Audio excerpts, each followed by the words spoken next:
Atención porque no sé si ya lo vieron, Roy Barreras llega a Colombia y después de año y medio rompe su silencio. Y ojo a esto porque Roy Barreras es el tipo pues que es muy odiado por muchos y muy querido por algunos también, muy polémico, algunos lo llaman camaleón y todo, pero adivinen qué, es el tipo que tiene más secretos del uribismo, del santismo y que por eso en la campaña de Petro se aprovechó mucho esa situación.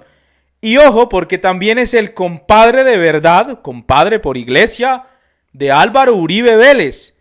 Y Álvaro Uribe Vélez resultó peleado con este señor y ahora llega y hace unas tremendas advertencias, tremendas revelaciones después de año y medio, queridos amigos, de que pues estaba en total silencio y llega y dice que se viene tremenda alianza para poder ganar y que si llega a ganar la derecha en Colombia va a haber no un estallido social sino prácticamente un mierdero en este país porque la gente va a protestar y ante esa protesta el uribismo va a salir a reprimir si se le ocurre a la gente votar por el mismo que diga Uribe, ¿no? Pero esto es lo que tiene asustados a muchos. Este tipo llega y pone a temblar a muchos. Es una realidad, gústenos o no, pero Roy Barreras quizás viene siendo el papá de Armando Benedetti en términos políticos, ¿sí? La política, tristemente, es de tipos como estos para escabullirse en la porquería de política que hace el uribismo. O sea, estos tipos son los que se atreven, pues, a jugársela contra el uribismo, aunque es parte de, o fue parte del uribismo, vuelvo y repito, es el tipo que tiene más secretos del uribismo, del santismo, y por eso le tienen tanto miedo, y por eso algunos del uribismo quedan calladitos. Llega a Colombia, después de año y medio de absoluto silencio por su cargo, y se tira una entrevista, que quizás algunos la vieron, pero para quienes no la vieron, aquí está. Vamos a verla, se las dejo ahí, ayúdenos a compartir, a dejar su like, no olviden seguirnos y compartir todo este contenido. ¿Y qué opinan ustedes? Dejen en los comentarios de lo que va a decir a continuación Roy Barreras. Ahí se las dejo, queridos amigos, porque Uribe está asustado. Están asustados. Se trata de Roy Barreras, ex embajador de Colombia en el Reino Unido, ex senador, ex presidente del Senado, médico, político de casi toda una vida. Doctor Barreras, bienvenido a Cambio, ¿cómo está? Hola Federico, un saludo muy especial. La fecha, el lugar, el contexto de esta entrevista me parece muy particular. Hoy jueves 22, esta entrevista se publicará el domingo 25. Yo tengo una relación con ustedes de hace años, de periodista y fuente, y hablamos de muchas cosas, y yo lo llevaba días buscando. Y usted me dijo, mire, yo no le puedo dar una entrevista porque yo hasta el 20 todavía soy funcionario público formalmente. De hecho, llegué esta madrugada, ¿no? Claro. Es decir, me bajé del avión, me duché, me cambié y me senté aquí a recibir la crucifixión de esta entrevista. Es lo primero que hago después de un año y medio de ser embajador y de silencio, pues por la condición diplomática que... Claro, y como esa condición diplomática ya no está, lo invito a que tengamos una entrevista franca, abierta sobre todos los temas. El 20 dejó usted de ser embajador formalmente, hoy es 22. Me dijo, lo recibo el 22 en mi casa. ¿Eso quiere decir que ya le puedo decir candidato? ¿Cada vez que usted llega a la casa de alguien le dice candidato? No, pero cuando me cita 2 días después de que se acaba el problema jurídico y se trata de Roy Barreras de golpe, sí. No, este problema jurídico es para poder opinar. Para poder opinar sobre la realidad nacional hay que pedir permiso a la Cancillería.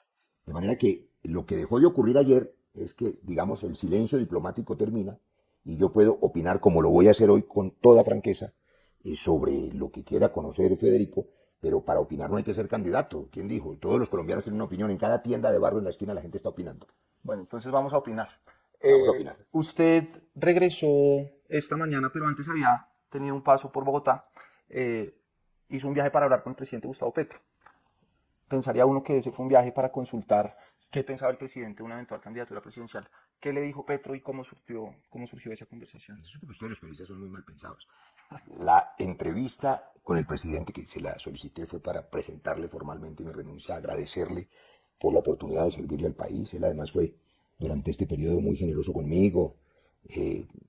había otras oportunidades de haberle servido seguramente en otras posiciones, y su generosidad, su afecto siempre conmigo, pues merecía mínimamente agradecérselo personalmente, ¿no? No mandarle una carta y no volver a verlo. Quise ir a agradecerlo y fue una conversación de las más cálidas y más afectuosas que hemos tenido. Cerca de 2 horas conversamos Terminaron con largamente. foto y abrazo.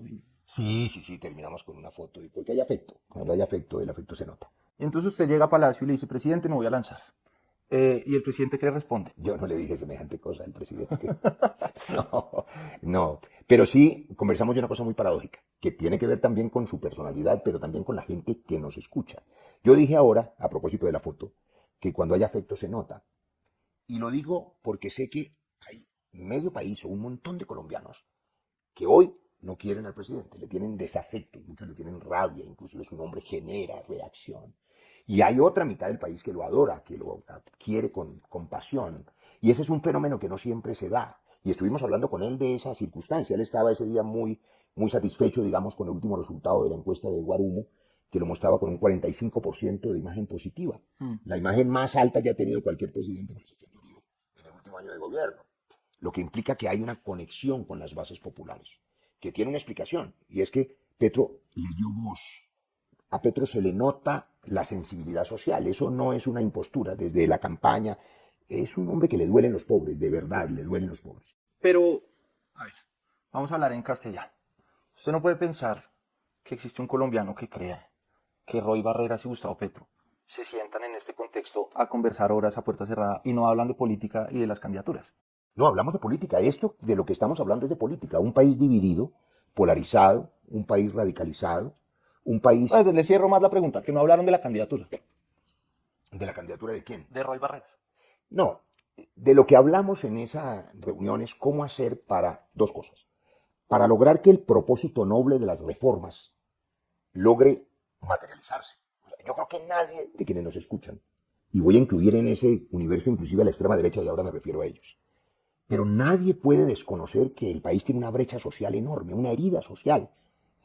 Uno de los países más desiguales del mundo, un país con un Gini vergonzoso, un país donde hay 3 millones de personas todavía en pobreza extrema, donde hay 8 millones en pobreza, ese país donde hay jóvenes, 2 millones de jóvenes que se llaman ninis, que no tienen ni educación ni empleo. Esa brecha social hay que cerrarla, hablamos, eso es política. Y por otro lado, el hecho de que hay una buena sección del país, me refiero a la extrema derecha, que es ciega, que no quiere ver esa herida social hay que sanarla. Y yo creo que quienes piensan que el gobierno de Petro fue un accidente pasajero que ya va a pasar y que luego vamos a volver al pasado, se equivocan. La gente se dio cuenta de la herida social y sabe que hay que cerrarla. Esas son las reformas. Hablamos de cómo lograr que eso pueda hacerse ahora y en los próximos 4 años. Y por tanto, de cómo lograr que la elección del 2026 no solamente se convierta en un cambio real en que se puedan hacer realidad esas promesas, hacer válida la promesa, sino evitar el otro extremo. Y el otro extremo no es una ficción, es que si la derecha extrema ganara la elección, esos millones de colombianos que ahora saben reclamar sus derechos, que saben que su protesta es justa en la medida en que su dolor es cierto, van a salir a protestar a las calles. Y esa derecha extrema las va a reprimir violentamente. Y eso no va a ser un estallido social, sino una crisis violenta mucho más severa. Incluso, alguien me decía, para no ser infidente a un importante dirigente gremial, que no estaba seguro, me dijo, Roy, yo no estoy seguro si va a haber violencia en un gobierno de derecha, pero lo que estoy seguro es que el país se paralizaría. Serían 4 años perdidos para la economía. Hay que evitar eso. Y se va a evitar, porque le anticipo una conclusión de esa conversación y de esta conversación y de nuestra conversación. Le voy a anticipar quién va a ganar las elecciones del 2026, usted que está tan interesado en las candidaturas. Ajá.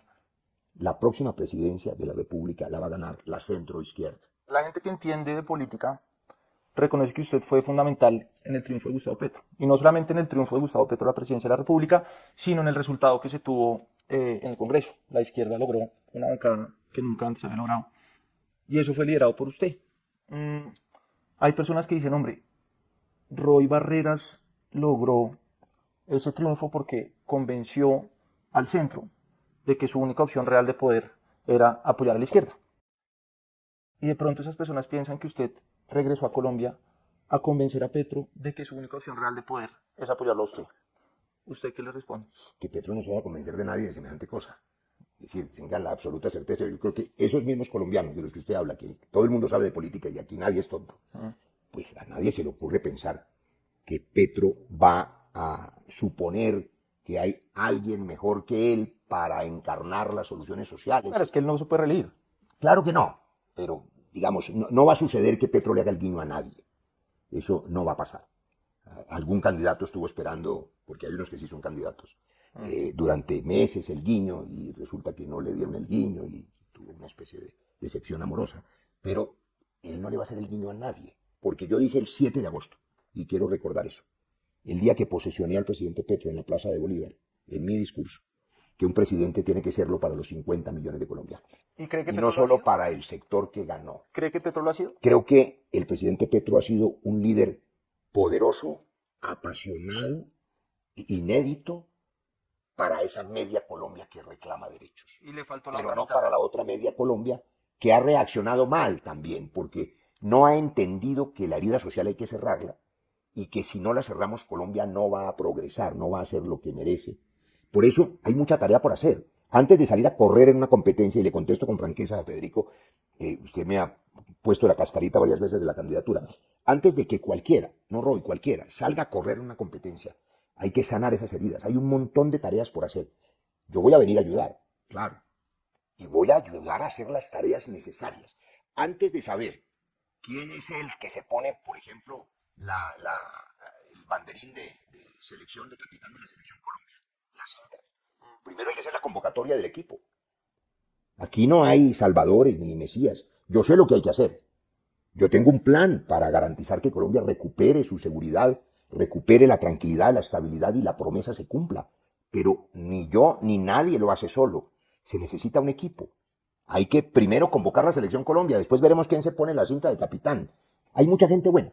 Yo creo que en los 70 candidatos que están en la piscina hay gente buena, hay mujeres y hombres capaces, pero claro que sí, o sea, y todos los que están ahí tienen alguna cosa buena. Pero hay que conversar con ellos, a ver si están interesados en ganar o están interesados en sacar a Colombia de este pantano. Me lleva a usted un momento que yo recuerdo y supongo que usted también, ahora que me habla de las reformas y de cómo las reformas constituyen el verdadero cambio en una sociedad. Cuando el presidente Petro ganó las elecciones, a los 3 o 4 días nos dio la primera entrevista, a Daniel Coronel y a mí, en cambio. Y en esa entrevista, doctor Barreras, nosotros lo cuestionamos de alguna manera, porque para ese entonces ya estaba el guiño del pacto histórico, liderado por el presidente Petro, para elegirlo a usted como presidente del Senado.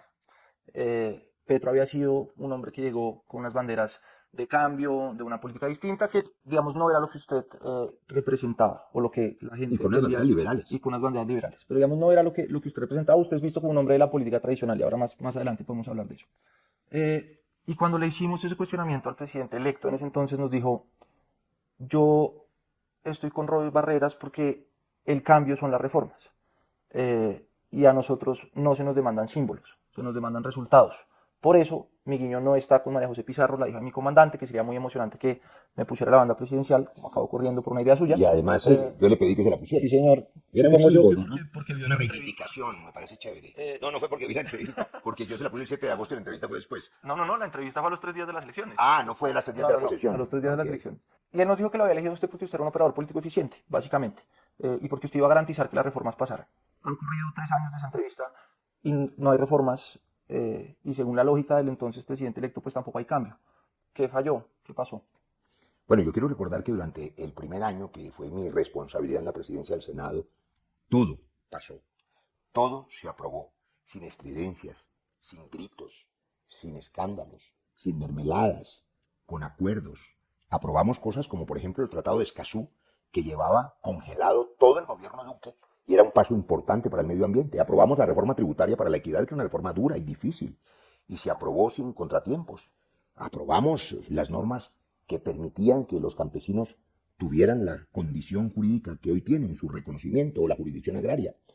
No se aprobaron otras reformas porque no llegaron a la agenda, porque no estaban listas o porque se estaban concertando. Pero además yo terminé mi periodo, inclusive anticipadamente, en la presidencia del Senado, y terminé en esta especie de exilio dorado, ni más faltaba, no me quejo. Usted señalaba qué pasó luego, qué pasó con quienes se quedaron en el gobierno.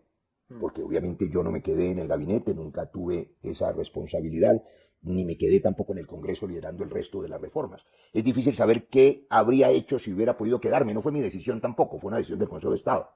De manera que lo que puedo decirle es que hubo una movilización, se movieron los cimientos de la sociedad colombiana.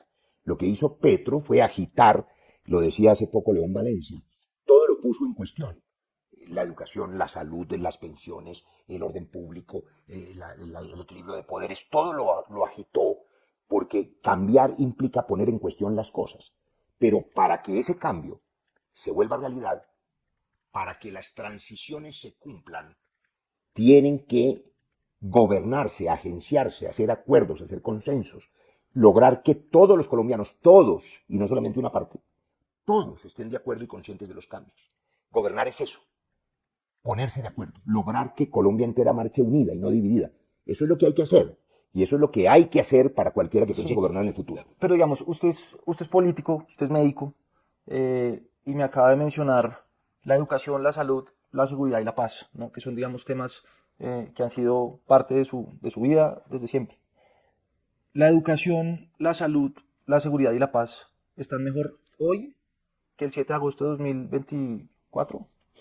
Bueno, podemos hacer en esta entrevista, 2022, digamos, una especie de evaluación del gobierno Petro. Claro, porque, digamos, yo quiero ponerle aquí también el concepto de la responsabilidad política, que es Y un entonces- concepto del que poco se habla en Colombia. y entonces yo voy- ayudo a elegir este gobierno, entonces lo Claro. que salga bien lo ayudará y lo que salga mal, pues también es un poquito culpa suya. Y entonces voy a contestar esa pregunta, que es, digamos, la de fondo. La responsabilidad política sobre los resultados, los que sean, de este gobierno. Yo no voy a esquivar esa responsabilidad. Por eso renuncié a la embajada en Londres. Y para lanzarse a la presidencia.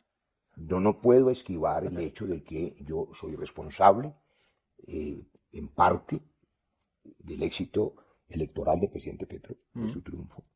Y no puedo esquivar el hecho de que soy responsable de lo que ocurre hoy y de lo que debe pasar con Colombia inmediatamente. O sea, uno no puede, voy a seguir poniendo mi ejemplo sobre mover los cimientos. Supongamos que usted en su casa, el sitio donde vive, la casa tiene goteras, o tiene un tubo roto, o se fue la luz, está vieja la casa. Usted la quiere reparar.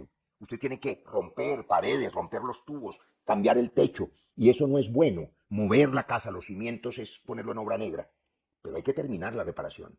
Hay que reparar el daño. Hay que reconstruir la casa. Y Colombia necesita reconstruirla sobre esas bases de un país justo, de una promesa que debe cumplirse. No se ha hecho en estos 3 años, por las razones que quieran. Y mientras El presidente se mueve Petro- los cimientos de la salud, de la seguridad y la paz, se muere gente, es que es distinto a una casa. Pues claro que se muere gente. Por supuesto que se muere gente. En la guerra se muere gente. La falta de atención médica se muere gente. Y es una desgracia porque siempre se muere gente. Y un poco la tarea de cualquier gobernante es salvar vidas. Eso es todo lo que yo he hecho en el Congreso. Y a eso le llaman ser un político tradicional. Usted dice se muere gente. Todos los cambios, y sigo con el ejemplo de la demolición. Primero, el cambio es necesario. El cambio hay que hacer. Usted no puede seguir en la casa vieja, o en el país con la herida social, o en el país violento. Hay que cambiar. Hay que cambiar el método, la forma, para lograr el objetivo. Yo nunca he cambiado mi objetivo, mi vocación, que es salvar vidas. Cuando yo presenté la ley estatutaria en salud, y quiero recordar eso, que la gente ha olvidado, esa ley estatutaria en salud tenía 2 firmas, la mía como autor y la del presidente Santos, que cruzó la Plaza de Armas para firmarla. Y en la aprobación de esa ley, en la exposición de motivos, yo dije que había que cambiar las EPS como eran, para que dejaran de abusar en la integración vertical, para darle dignidad a los trabajadores de la salud, que no la tenían, y para garantizar que los hospitales públicos sobrevivieran y la atención primaria. Eso es lo que hay que hacer y no se hizo. ¿Y la reforma a la salud, como está planteada, a usted no le gusta? La que planteó Corcho no.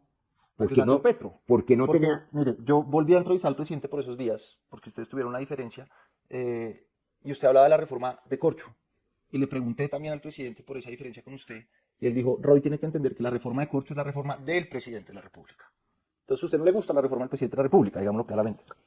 Hay que recordar que el presidente Petro, ¿cuál es la diferencia con la reforma de la doctora Carolina Corcho? Que yo creo que también la presentó de buena fe, es decir, Del doctor Gustavo Petro. ¿cuál es la diferencia entre la de Carolina Corcho y la que finalmente consensuó el presidente Petro y que se echó a perder luego? Creo que todo el mundo, empezando por Carolina Corcho, y la gente que ha entendido la necesidad de que se dejara de abusar de la integración vertical, entendía que para cambiar un sistema de salud que funciona, para cambiar la casa donde usted vive, pues primero tiene que tener otra si va a tumbar esta. Porque si no tumba esta y no hay otra, se queda desprotegido. Eso se llama transición. Y esa primera versión no tenía garantizada esa transición. El presidente Petro concertó en su momento, recuerdo, con el ministro Alfonso Prada y con el ministro José Antonio Campo y con Carolina Corcho. Yo como presidente del Congreso los convoqué a varias mesas de trabajo. Y había un articulado que permitía la reforma con la transición. Como todo el mundo recuerda, la doctora Corcho el día de la radicación de la ponencia llevó el proyecto original, sin los cambios que se habían consensuado en los partidos. Y entonces se radicalizaron los dos bandos y se hundió la reforma. De nuevo, la radicalización impidió que se aprobara una reforma que resulta necesaria. Le pongo un ejemplo de hoy, no del pasado, porque no quiero que esta entrevista pareciera editada 3 años atrás, sino hoy, en el año 2025. El presidente acaba de radicar la consulta popular con 4 preguntas sobre la salud. Si usted ve cada una de esas preguntas, ¿quiere usted que los trabajadores de la salud reciban un ingreso digno? Pues claro que sí. ¿Quiere usted que los medicamentos en Colombia bajen de precio y no dependamos del abuso de las transnacionales farmacéuticas que le cobran a los colombianos hasta 500 veces más por un medicamento que se puede fabricar en Colombia? Claro que sí. Y para eso no se necesita una consulta. Para eso se necesita una reforma. Pero no una consulta. Pues Y hasta un decreto le sirve. sí, pero depende del método, no de la justicia de la propuesta. Otra es la discusión sobre el método. El método es el Congreso. Pero de nuevo la radicalización lo ha impedido. ¿Por qué en 3 años no se ha logrado construir esa reforma consensuada? O la reforma laboral. A mí me pareció francamente un error político, desde la óptica que usted quiera, que hayan hundido la reforma en la Comisión Séptima, la reforma laboral. Pero ¿qué colombiano no está de acuerdo en que tiene derecho a que le paguen las horas extras y el recargo nocturno y los dominicales que le quitaron en la reforma del gobierno Uribe? Yo creo que todo el mundo está de acuerdo en eso. Y eso se iba a aprobar en la Comisión Séptima. Había que hacer ajustes, consensos, porque el trabajo informal no estaba garantizado que se formalizara, porque hay formas de trabajo moderno, porque hay trabajo en plataformas online, porque hay gente que no quiere un contrato formal, porque trabaja virtualmente. Pero esos ajustes debían hacerse en el Congreso, en lugar de archivarla antes de la discusión, lo que por supuesto permitió que como reacción... Dice se usted anunciara la consulta. por la radicalización. Por la radicalización. Y esa radicalización es de 2 vías, ¿no? Sí, si no, Porque no sería polarización. Fíjese, por ejemplo, la reforma pensional, ¿no? Liderada, entre otros, por una ministra carnetizada del Partido Comunista. Y la señora concertó con todo el mundo, habló con los gremios, habló con quien tuvo que hablar. Gloria Inés. Gloria Inés. Sí, lo hizo bien. Y la sacó adelante. Pero cuando uno ve la retórica del presidente de la República, de que hay un traspiés en el Congreso, y el presidente termina diciendo, declaro que se acaba la coalición, y los parlamentarios son unos HPs, y son unos esclavistas, y todo. Pues hombre, es difícil pasar leyes así, ¿no? Yo creo que Federico tiene que hacerle una nueva entrevista al presidente Petro. No me la ha dado. Para poder, le voy a decir que le dé una nueva entrevista, pues para que él pueda contestar esos asuntos de cómo él maneja los asuntos de gobierno. No se trata de quién grite más, tampoco se trata de quién critique más. Se trata de quién sea capaz de resolver los problemas, de quién sepa hacerlo. Y me parece que en manos de quien sepa resolver los problemas de Colombia es que debe estar el destino del país. Bueno, entonces la compro. Vamos a hablar de futuro. Y de mecánica política, que es un tema que a usted le gusta y que conoce bien. Y para esto me toca partir del hipotético caso de que usted fuera a ser candidato. ¿Cómo está viendo, doctor Barreras? Pero venga, le resuelvo esa preguntita de una vez de que el hipotético caso de que fuera a ser candidato, contándole a usted y a los internautas y a los colombianos que nos ven lo que voy a hacer, porque es que yo tengo una vida transparente. Es tan obvio lo que hago que me parece que no hay necesidad de esconder nada. Renunciar a la embajada en Londres, lo dije ya, porque yo tengo una responsabilidad con lo que pasó y con lo que debe pasar, y porque yo sé hacer cosas. Y tengo que poner al servicio de mis compañeros y de mis compatriotas lo que sé hacer. Mire toda la tarea que hay que hacer. Desde la perspectiva nuestra, le he dicho, le he pronosticado que la próxima presidencia la gana el centro izquierda. Y si la gana la centro izquierda, hay que hacer unas cositas antes, ¿no? Eso no es espontáneo. Claro. Para empezar, está la propuesta del presidente del Frente Amplio. Entonces hay que construir el Frente Amplio. Y para eso hay que resolver quiénes van a participar en el Frente Amplio. Y hay que conversar con ellos.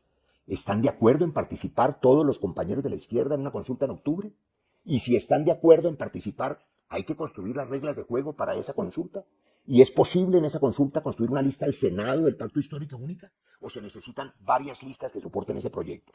¿O la consulta debe hacerse en marzo? ¿Y quiénes irían a marzo? Hay que conversar con ellos. ¿Y quiénes del centro nos acompañarían en ese Frente Amplio? Y es que ahora hay centro y Frente Amplio. Toda, ¿No? No, ya eso está... No, el Frente Amplio es el centro más la izquierda. Pero en el centro y en la izquierda hay muchos protagonistas que son valiosos, que hay que respetar y que hay que escuchar a ver si tienen la generosidad, la capacidad, la voluntad de la unidad nacional, si su deseo es ganar las elecciones o si su deseo es sacar el país adelante. Porque si el deseo es sacar el país adelante, repito que no se puede llegar a imponer una candidatura, sino que hay que tratar de construir los lazos, los puentes. Yo sé hacer eso, yo sé resolver problemas y vengo a ayudar en eso. De manera que bien vale la pena darse unos días para visitar los hijos, la familia y explicarles, aunque se van a enterar por cambio antes que yo se los diga, que este año no me van a ver y que voy a tomar la decisión de venir a ayudar y a meterme a sacar a Colombia adelante. Contra todo riesgo y contra todo pronóstico. Y contra toda estigmatización también. Pero entonces aterricemos un poquito la conversación. Tenemos una derecha que por primera vez en muchos años empieza a verse algo fragmentada, porque tiene una figura muy notoria como Vicky Dávila, que está jugando un poco al margen de ese proceso en el Centro Democrático, o el que pueda existir en el Partido Conservador, pero que según marcan las encuestas parece ser la líder de ese sector. Podría surgir el doctor Germán Vargas o cualquier otro. Como está depolarizado el país, uno podría pensar que una segunda vuelta puede ser entre quien resulte elegido de la derecha o el candidato de Petro o el candidato del centro. Digamos, es poco probable que pasen el centro y la izquierda. Digamos, es un escenario que no se ve. Entonces hablemos de la mecánica para la elección Va a pasar de más ese centro candidato del Frente Amplio o del candidato del Pacto Histórico. Entonces, se ha hablado de una consulta del Pacto Histórico, ¿no? En donde participaría Gustavo Bolívar, donde participaría María José Pizarro, donde podría participar, digamos, Carlos Caicedo, Carlos Camilo Caicedo, Romero. Camilo Romero, y hoy se lanzó el doctor Murillo, ex embajador también, el canciller. Digamos, esa es la consulta del petrismo duro. Luego me habla usted del Frente Amplio. Entonces, en ese Frente Amplio hay figuras como usted, ¿y quién más? Entonces, primero déjeme desagregarle mecánica política de usted, la derecha. Uh-huh. Esa derecha va a perder. Y va a perder por dos razones, fundamentalmente.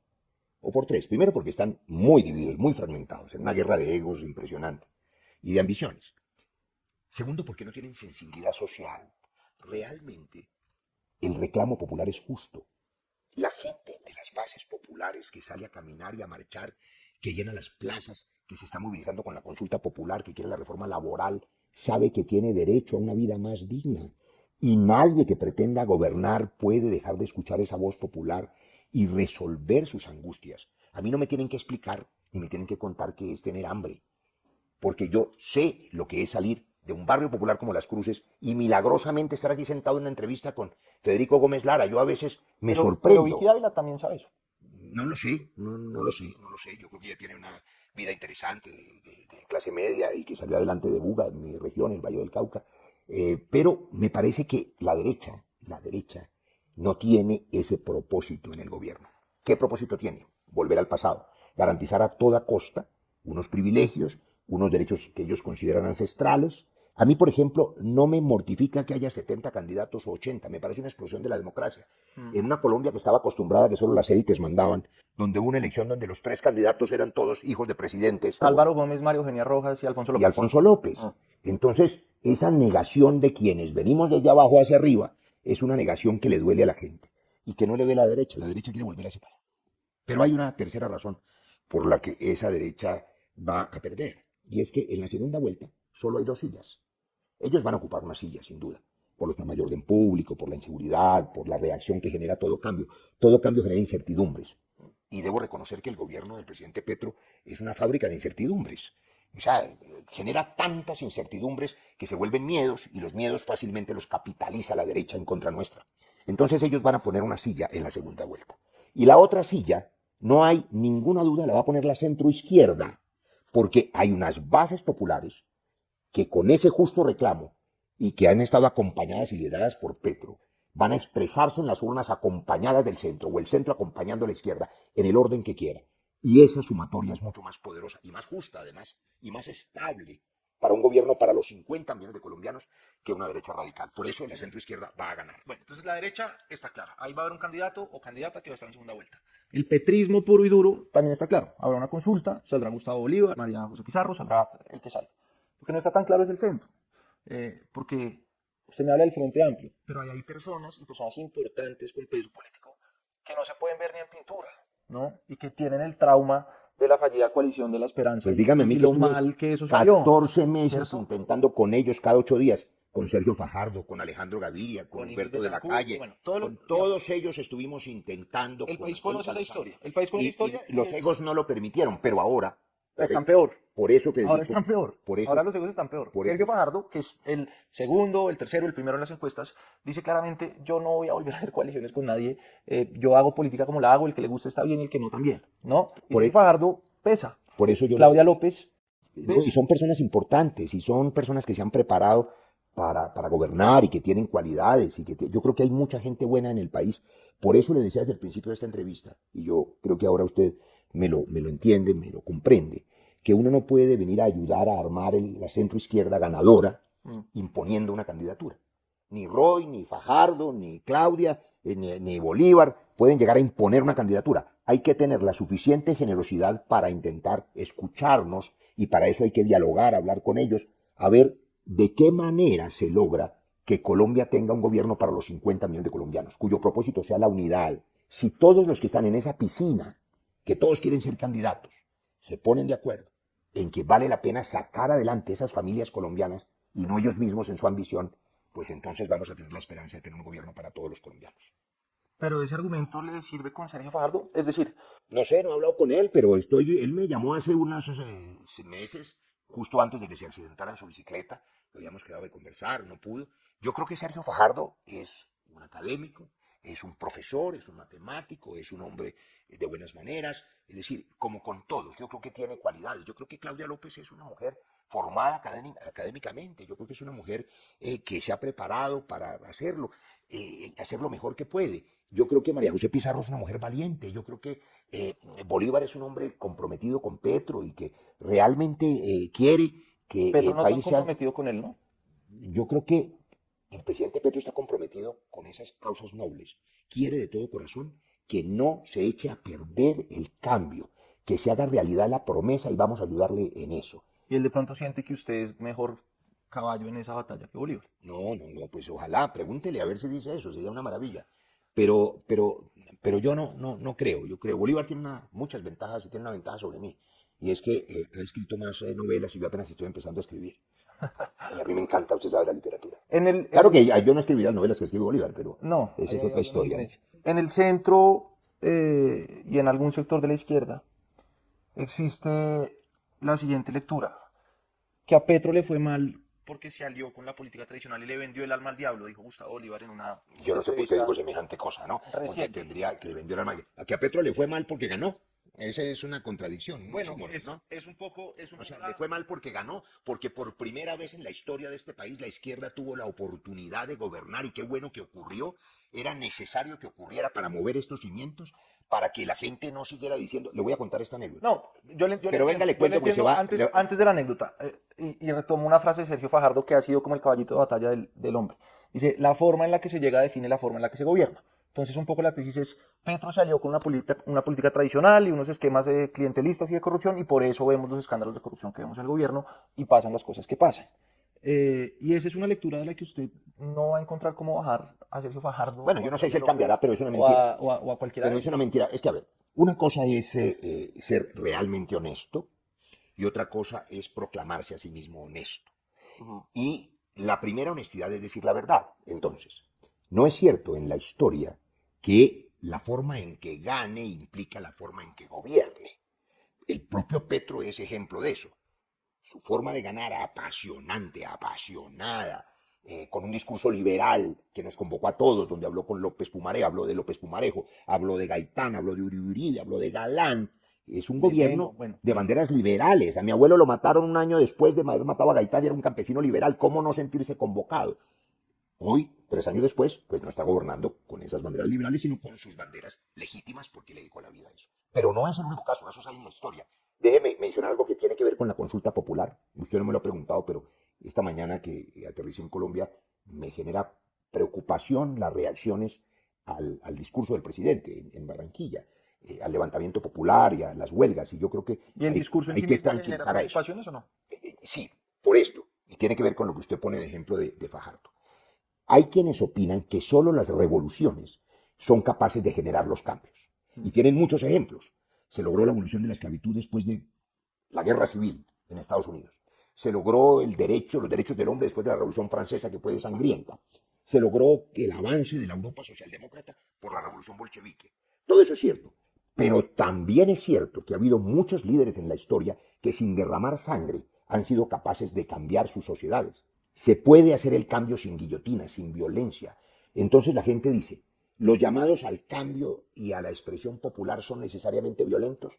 No.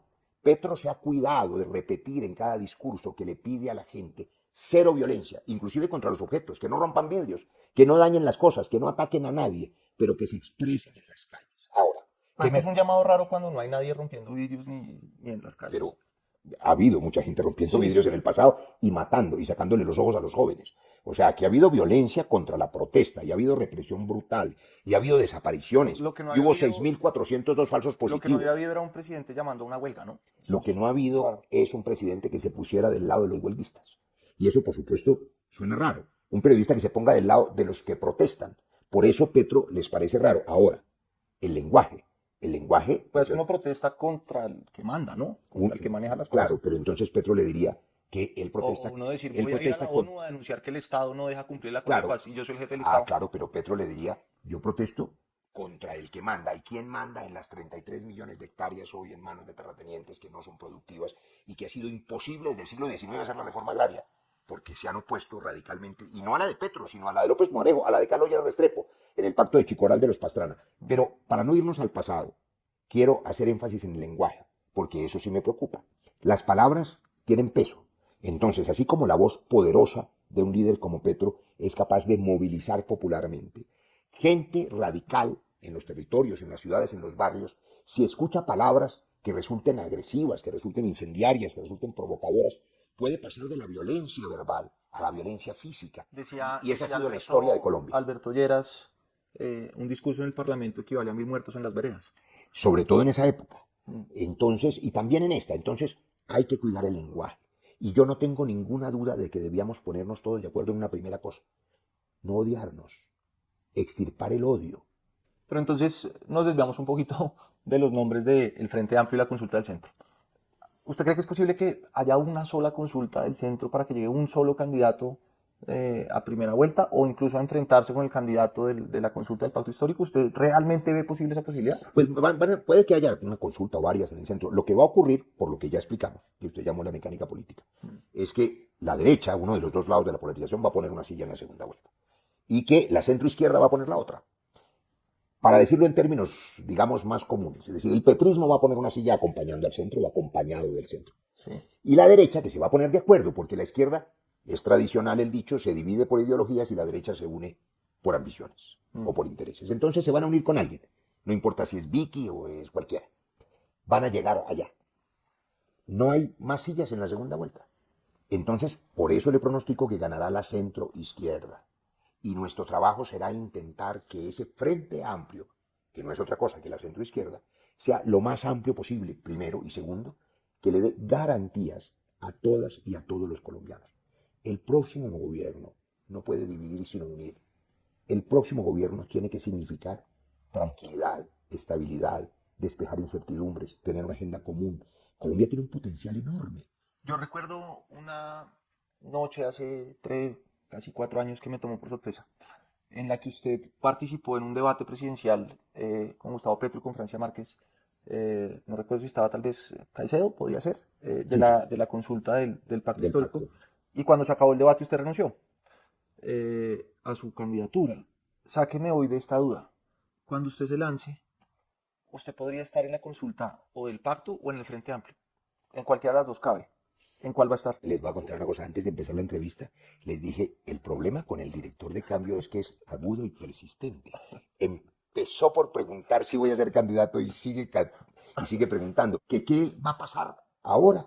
Si yo voy a ser eventualmente un candidato del centro, del Frente Amplio, de la izquierda o de dónde. Dije hace un rato, y de verdad que creo que hay que ponerle el alma a eso. Hay que construir las condiciones para que se den esas consultas. Y claro, hay que pero ver quiénes quieren hay que participar en una de las dos, no puede participar en las dos. De pronto luego ni siquiera sabemos si va a haber dos. el ganador de cada una de esas se enfrenta y llega un candidato al Frente Amplio. Hoy no está seguro que haya alguna de ellas, o las dos o tres. Eso no se sabe. Uno de los llamados precandidatos que ya se lanzó, no voy a decir quién, dijo en este apartamento, delante de otros 7 dirigentes importantes del pacto, que hace un par de meses, que era un error la consulta, porque la consulta de octubre impedía hacer consulta en marzo y había que ir directo a mayo, y porque finalmente las consultas dividían, que era mejor hacer una serie de encuestas para escoger el candidato de la izquierda.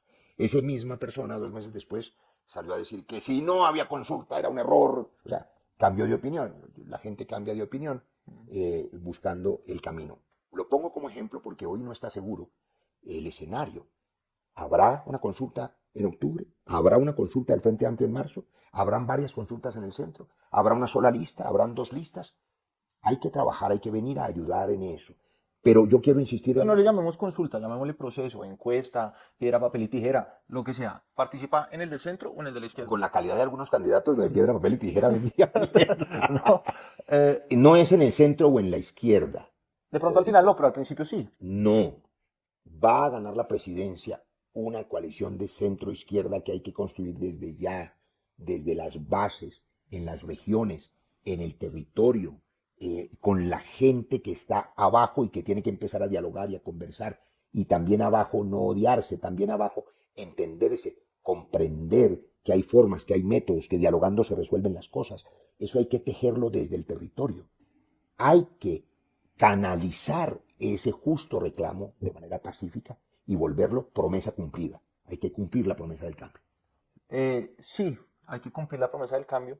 Los tiempos no le favorecen mucho al gobierno en ese propósito, ¿no? Es que la promesa del cambio se va a cumplir en los próximos 10 años. La promesa se tiene que cumplir. Usted habla de unos procesos, digamos, que toman muchos años, ¿no? Que son graduales. Pero haciendo, trabajando, Haciendo y madrugando, trabajando. haciendo equipos, teniendo ministros comprometidos, capaces, técnicos y que duren lo suficiente en los cargos. Es correcto. Pero también hay errores que toman muchos años corregir. Y uno de esos es la situación de orden público. Su vida política, nos dice usted, ha estado siempre atravesada por la búsqueda de la paz y por un intento de salvar vidas. Y de hecho, cuando usted lo acusan de transfugismo, usted dice: yo siempre he estado en lo mismo, que es en la búsqueda de la paz, así fuera con Uribe, con Santos o con Petro. Hoy uno no ve casi que ningún candidato hablando de paz y de procesos de paz.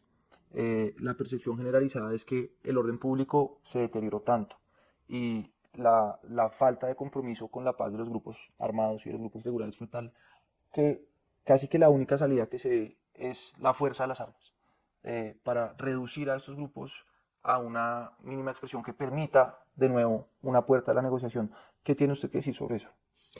Es cierto que durante los 17 años que he estado en esta actividad, después de que abandoné la tarea médica, la he dedicado a lo mismo. Es que yo creo que cualquier familia colombiana lo mínimo que espera es vivir tranquila, trabajar en paz, que no le maten los hijos, que no se los atraquen en la esquina, que no se los apuñalen. La gente quiere vivir y trabajar en paz, con un empleo digno. Por lo tanto, ese propósito no puede renunciarse a él, pero sin ingenuidades. No hoy, sino hace 13 años, cuando presenté el marco para la paz, que abrió el camino para las reformas constitucionales que permitieron desarmar a las FARC. Dije en varios debates, la justicia transicional tiene que servir para desmovilizar las insurgencias y que puedan decir la verdad los actores violentos para encontrar los desaparecidos, a los muertos, para lograr lo que hoy la gente a veces lo olvida, pero ha sido muy doloroso, pero muy bello, lo que ha hecho la Comisión de Búsqueda de Personas Desaparecidas. Es decir, que se sepa la verdad para la no repetición. Pero, también dije en ese debate, los delincuentes comunes tienen que ser sometidos por el Estado. Y lo dije hace un rato, las organizaciones criminales, por eso dedicarse a sacar adelante el país implica asumir con todo patriotismo los riesgos que haya que asumir y estar seguro de que se va adelante contra viento y marea. ¿Existe una guerrilla en Colombia? Yo creo que no. ¿Hay solo organizaciones criminales? Yo creo que hay una gran fragmentación de organizaciones criminales derivadas de esa maldición del narcotráfico, que hay que volver a decir que es una guerra extranjera impuesta, donde ponemos nosotros los muertos, la prohibición es el crimen, pero esa guerra hay que ganarla. Las organizaciones criminales que a sangre y fuego se enriquecen no pueden seguir haciendo lo que les da la gana. El Estado solo es legítimo si es capaz de proteger la vida de los ciudadanos. Para eso se concentró la fuerza legítima del Estado. y por supuesto hay que combatirlos y hay que someterlos. Hay muchos analistas muy serios que piensan que teniendo toda la voluntad de paz, el gobierno Petro ha sido mucho más nocivo para ese propósito que el gobierno de Iván Duque, que había prometido, como dice usted, hacer las trizas, por falta de método, de organización, de rigor. Un debate del primer año del gobierno Petro aclara ese punto y quizás sirva, digamos, para comprender lo que pasó y los errores que se Me cometieron. parece que se hubieran olvidado el acuerdo de La Habana. Yo creo que hubo un gran error. En lugar de construir sobre lo construido, que es lo que hay que hacer en todos los casos, pero sobre todo en la paz, entonces se llegó a una equivocada conclusión. Yo creo que por cuenta del discurso del primer comisionado de paz, Danilo Rueda, que seguramente tenía buenas intenciones, pero creo que cometió muchos errores. Uno de ellos es pensar que la paz que habíamos firmado era una especie de paz chiquita y que había que hacer la paz grande y que entonces se menospreciaba ese acuerdo de paz, que era una hoja de ruta, es una hoja de ruta para Colombia. El primer punto del acuerdo que firmamos no es otro que la reforma agraria, que es también la prioridad de Petro y que era la prioridad de López Pumarejo y la bandera de Uribe y la bandera de Yerra Restrepo. Esa reforma agraria hay que hacerla, además porque Colombia tiene un potencial enorme en materia agroindustrial para producir alimentos para el mundo. Entonces, el otro error que se cometió en ese primer año es considerar que se podía abrir 50 mesas de diálogo con todo el que tuviera armas indiscriminadamente. No importa si era guerrilla o no era guerrilla, o era clan del Golfo, o eran narcos, o eran bandas en los barrios. 50, 70 mesas de diálogo al tiempo, sin método, sin un propósito determinado, sin unos equipos serios preparados. Para hacer la paz hay que tener método y hay que tener fuerza. Y la única manera de llegar a una mesa de negociaciones con la fuerza del Estado, no con un Estado debilitado. El presidente Santos tuvo 8 años, digamos, para someterlos al principio y sentarlos en la mesa hacia la mitad y hacia el final del gobierno. Usted solo tendría 4. Entonces podría uno decir que en su plan de gobierno lo que va a haber es una apuesta de una fuerza pública fortalecida, dura, actuando en el territorio y diezmando a esas organizaciones, y no una propuesta de diálogo. El plan de gobierno de cualquiera que reciba el 7 de agosto del 2026 tiene que incluir la recuperación del orden público, la recuperación del control del territorio. No hay Estado legítimo, lo hemos dicho, si no es capaz de proteger la vida, las familias colombianas. Eso es lo que le da sentido a la fuerza legítima del Estado. Si no se concentra en un poder legítimo para proteger la vida de la gente, no es Estado, es el caos. Así que cualquiera que el 7 de agosto se posesione tiene que tener como prioridad recuperar la seguridad en este país. Para terminar, quisiera preguntarle una cosa que me produce gran curiosidad. Y es que usted siempre ha sido un hombre que se mete en causas complicadas, ¿no? Que se pueden ver difíciles de lograr en un principio. Pero esta se ve bien compleja, y esto que le voy a preguntar se lo pregunto, por supuesto, con el mayor respeto, pero en el imaginario colectivo de una buena parte de los colombianos, usted es percibido, como hablábamos atrás, como un hombre que viene de la política tradicional, como un hombre que echa mano de prácticas clientelistas, como lo mismo de siempre, como el operador político, y tiene pues un lugar en las encuestas que realmente está muy abajo. Yo no creo que esté muy abajo. No Yo está. creo que no estoy, porque No. yo no soy candidato y porque estoy en cero y porque Claro. no tengo ninguna preocupación en dejar de estarlo. Y mi pregunta es, ¿por qué dejar esta vida en Londres o cualquier otra opción que usted pudo haber tenido, que seguramente eran muchas? Sé que a usted le gusta la poesía, la literatura, que le gusta escribir. ¿Por qué dejar todo eso por una causa que parece tan difícil de lograr? ¿Y cómo quitarse esa imagen? Porque cuando la gente critica a Petro, a usted casi siempre lo meten en el mismo baile que Armando Benedetti. Dicen, se metió con Roy Barreras y Armando Benedetti. ¿Cómo se sacude uno de eso? Somos lo que hacemos, no lo que pretendemos ser por ambición. Somos lo que hacemos. Y lo que yo he hecho está allí. Los que han construido este estigma y esa imagen deformada, todos los que dicen lo que yo no he hecho ni lo que yo no he dicho, pues los alimenta el odio. No me conocen la mayoría de las veces. Se alimentan de lo que dicen en redes sociales, las bodegas, que no me perdonan esto que yo he hecho. ¿Qué es lo que yo he hecho? Usted lo sabe, está escrito. Fui el ponente de la ley de víctimas, reconocí el conflicto armado, hice el marco para la paz, me fui a negociar la paz, logré hacerla, la firmé, sacamos adelante, construimos la JEP, la Comisión de Búsqueda de Personas Desaparecidas, la Comisión de la Verdad. Ahí están instrumentos que sirven a la reconciliación.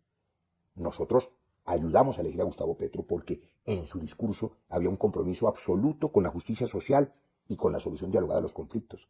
Ahora hay que garantizar que esa promesa se cumpla y que esos jóvenes de los barrios populares y que esas madres solteras y que esos trabajadores incansables y que esos campesinos sepan que esto no fue una cosa que apareció y desapareció como unos fuegos artificiales. No, aquí llegó un proceso político para hacerles realidad un país más justo y lo vamos a hacer. Usted conoció a su papá a los 12 años. Sí, lo conocí a los 12 años. Su papá era médico y usted terminó estudiando medicina un poco buscando esa aprobación de su papá, ¿no? Usted no estaba del todo Mi convencido. mamá me ponía camisitas de médico a los 3 años, era una telenovela mexicana, ¿no? Porque es un poco lugar común, o sea, de la mujer campesina que la embarazan y la dejan sola y saca al hijo adelante sola y dice, algún día mi hijo tiene que ser como el papá para que el Claro. papá esté orgulloso y escapar de esa especie de sino no era No era fue fácil al punto de que usted solamente se metió a la política cuando su papá murió y Sí. se metió a la política ya grande. De pronto no se había metido un poquito por miedo a perder la aprobación de su papá. ¿Qué cree que No, estaría no lo sé, yo pensando? tenía 16 años en esa época. No, pero cuando ya era médico y trabajaba con Claro, ella, no, pero es que ¿no? después le cogí un gusto a la Claro. medicina. Mire, nunca he sido más, a ver, nunca he terminado con más satisfacción mis días y mis noches que después de los turnos en los hospitales. Por eso quiero preguntarle, Roy, ¿qué cree que estaría pensando hoy su papá si estuviese vivo y usted va a conversar con él y le dice, papá, me fui de la medicina y me lanzo a la presidencia a ver si puedo salvar más vidas desde ahí? Me decía, me hubiera dicho, no tengo ninguna duda, estás perdiendo el tiempo, deja de ser pendejo. Nada de lo que hagas va a servir para nada, ¿no? Dedícate a lo que se ve todos los días, que son tus pacientes. Él detestaba la política. Nunca hubiera estado de acuerdo, nunca estuvo de acuerdo realmente en que yo hiciera. Él era 100% médico. Pero además, digamos, tampoco era la figura relevante. La heroína de mi historia ha sido y fue mi madre. A ella le debo todo lo que soy. A mi padre le agradezco su amistad, lo que me enseñó, trabajé con él, fuimos amigos. ¿Me gusta alguna vez que nunca Nunca me dio un abrazo, nunca me dio un abrazo, pero lo acompañé hasta que murió y me gustaría tenerlo hoy, y claro, y atenderlo. Pero pues murió en el año 97 ya, hace muchos años. Pero fuimos amigos y mi madre me hizo un gran regalo que le recomiendo a todas las mamás, de a la mamita que hoy esté embarazada y que la haya dejado el marido o el novio. Hágale este regalo a su bebé cuando nazca. Nunca le hable mal del papá. Mi madre siempre me habló bien de esa persona que yo no conocía. Me decía, no, es que él no está. Yo le decía, pero mamá, ¿por qué todos tienen papá y yo no? Porque es un médico muy importante que está salvando vidas. Eso era lo que me decía. Entonces yo jamás tuve ninguna resistencia con él. Se lo respeto por su trabajo. Y era eso, era un médico que salvaba vidas. Ex embajador, senador, candidato, le agradezco mucho por recibirnos en su casa. Su voz estoy seguro que estará sonando bastante cada día más en el debate público. Y pues aquí, en cambio, tendrá siempre un lugar para hablar, pero también un ojo crítico para fiscalizarlo y para Como tiene que ser. tratar de jalarle las orejas. Y Pues encontrar muchas gracias. las cosas que usted no quiere que se sepan. Y bueno, mucha suerte. Yo quiero que se sepa todo. Menos que está lanzándose a la presidencia. Y lo que sí puedes saber es que cuenten conmigo. Aquí voy a estar ayudando a resolver los problemas de Colombia porque lo sé hacer. Lo que pasa es que sé que hay que hacerlo en equipo y de manera colectiva. Y hay que intentar que sea para todos los colombianos y no solo para un sector. Muchas gracias, doctor Barrera. Gracias, Federico. Gracias por la paciencia a los televidentes.